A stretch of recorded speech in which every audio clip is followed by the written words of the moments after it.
Assalamualaikum warahmatullahi wabarakatuh.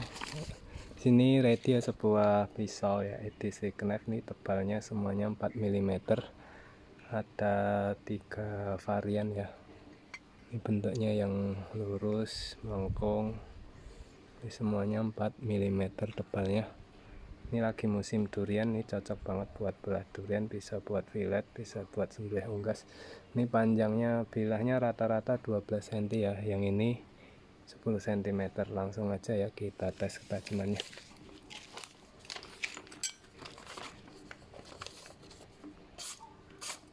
Tajam ya.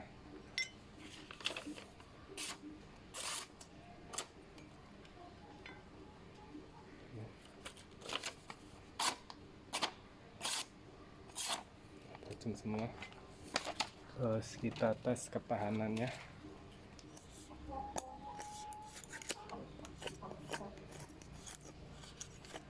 Ini bahannya dari carbon steel.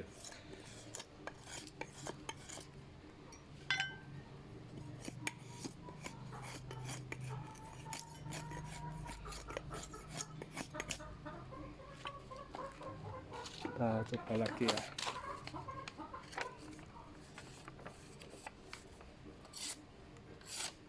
Tajam ya. Bagus ya ketajamannya ya. Oke, demikian ya review singkat dari pisau EDC knife kali ini. Buat yang berminat langsung aja klik link di bawah ya, udah diupload di Shopee. Terima kasih. Assalamualaikum warahmatullahi wabarakatuh.